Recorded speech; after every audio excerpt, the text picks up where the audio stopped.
नमस्कार मित्रों, आज का ज्योतिष चैनल में आप सभी का स्वागत है। सर्वप्रथम ये सुनिश्चित कर लें कि आपने अब तक हमारा चैनल सब्सक्राइब किया है या नहीं। अगर सब्सक्राइब ना किया हो मित्रों तो सर्वप्रथम हमारा चैनल सब्सक्राइब कर लें। बेल आइकन दबाना ना भूलें मित्रों। बेल आइकन प्रेस करने से समय समय पर आने वाले हमारे वीडियोस का नोटिफिकेशन आप तक पहुंच जाता है और आप उससे लाभान्वित हो सकते हैं। अगर वीडियो अच्छा लगे तो मित्रों अपने दोस्तों, मित्रों, परिवारजनों, रिश्तेदारों को शेयर करना बिल्कुल भी ना भूलें। उन तक भी हमारे वीडियोस को पहुंचाएं और उन्हें भी लाभान्वित होने दें। अब हम बात करेंगे सुशांत सिंह राजपूत की कुंडली के बारे में। जो कुंडली गूगल में मौजूद है, वो मुझे किसी ने पर्सनली नहीं दी है, पर गूगल में जो मौजूद है उसके हिसाब से हम ये देखेंगे कि कुंडली में काल सर्प योग था या नहीं था। क्योंकि कुंडली में जब काल सर्प योग होता है तो बहुत सारी ऐसी बातें होती हैं जो आकस्मिक रूप से घटित हो जाती हैं, जिनके बारे में हम कभी कल्पना भी नहीं कर सकते हैं। ऐसा कुछ हो जाता है, अचानक से बनते हुए काम बिगड़ जाते हैं और समस्याएं खड़ी हो जाती हैं जिनका हमें कोई कारण पता ही नहीं चलता है। अगर कुंडली में काल सर्प योग हो तो हमें हर तरफ से धोखा, निराशा और जान माल का नुकसान भी हो सकता है। पर हमारे प्रिय सुशांत सिंह राजपूत मित्रों, वो जहां पे भी है ना, बहुत खुश हैं। मुझे रह रहकर ऐसे इंट्यूशंस आ रहे हैं। मेरे इंट्यूशंस और टैरो कार्ड ये कहते हैं कि वो अब अपने धोखेबाजों से दूर रहकर काफी प्रसन्न है अपनी माँ के पास। सबसे पहले हम ये जानते हैं कि काल सर्प योग होता क्या है। राहु का अधिदेवता है काल और केतु का अधिदेवता है सर्प। यानी कि राहु और केतु यही दोनों मिलकर काल सर्प योग बनाते हैं। और जब दोनों के दुष्प्रभाव आ जाते हैं इस योग के मध्य, तो इस योग को बोलचाल की भाषा में काल सर्प दोष कहा जाता है। राहु और केतु के मध्य जब सातों ग्रह हो तब ही काल सर्प योग बनता है, या हम कह सकते हैं तब ही काल सर्प दोष होता है। सरल शब्दों में हम देखेंगे तो जब जातक की कुंडली में सूर्य, चंद्र, मंगल, बुध, गुरु, शुक्र और शनि ये सारे ग्रह राहु और केतु के बीच आ जाए तब ही काल सर्प योग निर्मित होता है, अन्यथा नहीं। सुशांत सिंह राजपूत जो हमारे चहेते कलाकार थे, उनके जस्टिस के लिए, उनकी मृत्यु से जुड़े जो भी बातें चल रही हैं कि उनका मर्डर हुआ है, उन्होंने आत्महत्या की है या मतलब हत्या हुई है, वॉटएवर, ये अभी हम डिसीजन नहीं ले सकते, पुलिस बताएगी। लेकिन इस पर जो बातें चल रही है, हम सब जो परेशान हैं कि सही चीजें सामने आए और उन्हें जस्टिस मिले, उसके लिए हमें थोड़ा सा उनकी कुंडली को भी देखना पड़ेगा कि क्या कारण हो सकता है। तो उस हिसाब से अगर हम देखने जाएं तो जो कुंडली उनकी जो बर्थ टाइम वगैरह गूगल में पड़ा है, उस हिसाब से अगर हम जो कुंडली बनाते हैं तो उस कुंडली में लग्न में राहु है और सप्तम में केतु है। परंतु ये जो राहु और केतु के बीच में, यानी कि कुंडली में देखा जाए तो लेफ्ट साइड में, हमारे लेफ्ट हैंड की इस तरफ, ये देखिए, ये लेफ्ट साइड में अगर सारे ग्रह होते हैं ना तो ही काल सर्प योग होता है। ये देखिए, ये सुशांत सिंह राजपूत की कुंडली है। ये लग्न में राहु है और सप्तम में केतु है, परंतु सारे ग्रह राइट साइड में हैं। ज्यादातर ग्रह राइट साइड में, लेफ्ट में सिर्फ चंद्र है। तो अगर ये सारे ग्रह इस तरफ होते, यानी लेफ्ट साइड में होते, तो उनकी कुंडली में काल सर्प योग बनता। लग्न में राहु स्थित है, लग्न में राहु स्थित है। तो अब हम देखेंगे कि ऐसा क्या कारण था कि वो हमसे दूर हो गए। लग्न में राहु है, सप्तम में केतु है, सारे ग्रह, लगभग सारे ग्रह राइट साइड में, लेफ्ट में नहीं है, यानी काल सर्प योग नहीं है। तो ये सुसाइड का केस मुझे तो नहीं दिख रहा है। अब पुलिस और सीबीआई वगैरह जो डिसीजन देंगे वो हमें मान्य होगा, लेकिन जहां तक मेरे हिसाब से तो इस कुंडली के हिसाब से सुसाइड नहीं दिख रहा है। अगर इस तरफ होते सारे ग्रह, काल सर्प योग बनता कुंडली में, तो हम उसको आगे एनालिसिस करते तो शायद सुसाइड का केस मुझे नजर आता, क्योंकि काल सर्प योग में अक्सर ऐसा होता है कि जब जो दशा चल रही है, जो अंतरदशा प्रत्यंतर दशा वगैरह चल रही है, उसके हिसाब से देखें तो सुसाइड हो सकता था। लेकिन यहां तो काल सर्प योग ही नहीं दिख रहा है मुझे।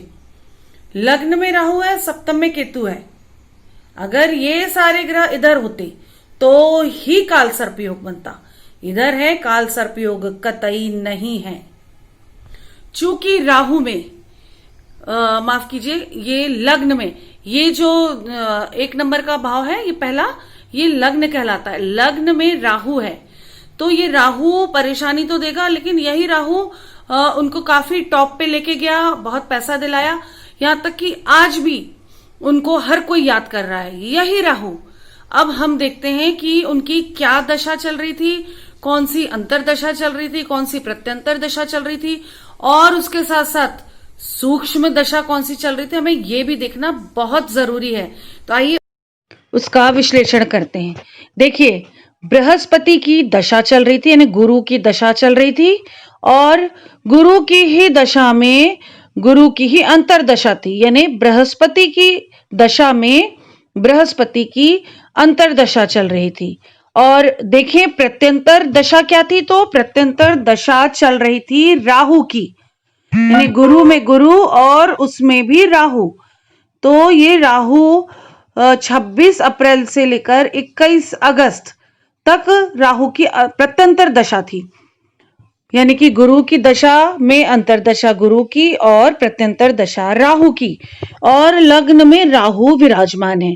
तो ये राहु अपना दुष्परिणाम तो दे ही सकता है, क्योंकि बृहस्पति में बृहस्पति की जब दशा होती तो काफी बड़े बड़े हमें दुष्परिणाम भी देखने को मिलते हैं। और जब उसमें राहु आ जाए और लग्न में राहु बैठे, तो ये सब दशा अंतर दशा का, प्रत्यंतर दशा का मिला जुला प्रभाव तो नेगेटिव होना स्वाभाविक था। और एक बात मित्रों, 14 जून 2020 ये सब जब दशा अंतर दशा प्रत्यंतर दशा चल रही थी सुशांत की, उस समय कुछ एक पीरियड ऐसा था जब सूक्ष्म दशा भी राहु की थी।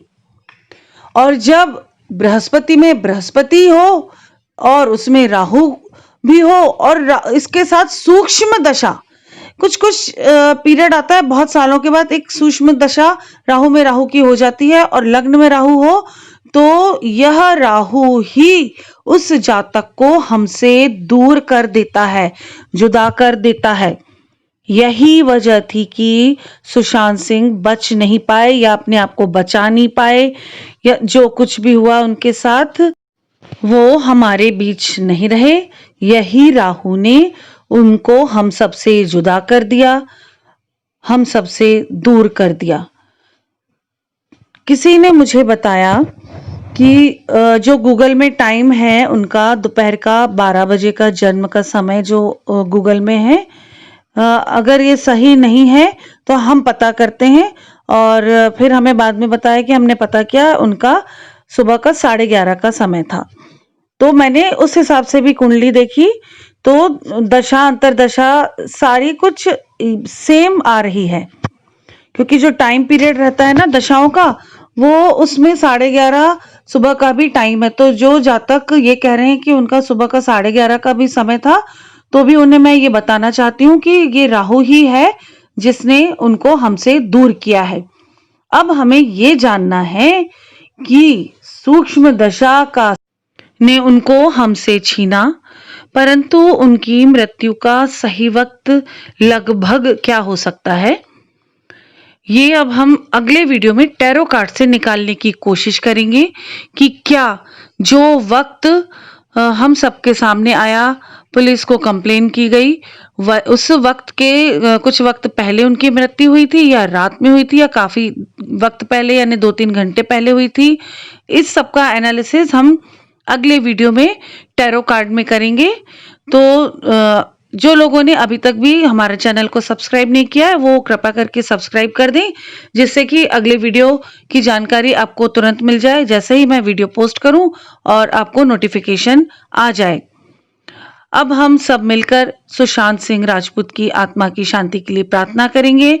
उनके परिवार को शक्ति दे परमेश्वर, इन सब चीजों की प्रार्थना करेंगे। और इसी के साथ अपना ध्यान रखिए, स्वस्थ रहिए, सुरक्षित रहिए, अपनों का ध्यान रखिए। और कोई भी समस्या हो, कुंडली दिखानी हो, आपको न्यूमरोलॉजी से एनालिसिस कराना हो, अपनी समस्या का निदान पाना हो या टैरो कार्ड निकलवाने हैं, तो आप मुझसे बेझिझक संपर्क कर सकते हैं। मुझे व्हाट्सएप कीजिए। मेरा कॉन्टेक्ट नंबर है 9820793975। इसी के साथ नमस्कार। जय महाकाल, जय माता की। कृपया ध्यान दें, आज का ज्योतिष चैनल में सब्सक्राइबर्स के लिए जो एक सवाल का जवाब मुफ्त में चल रहा था वो सिर्फ 10 जुलाई 2020 तक ही था। अब ये सुविधा बंद हो गई है।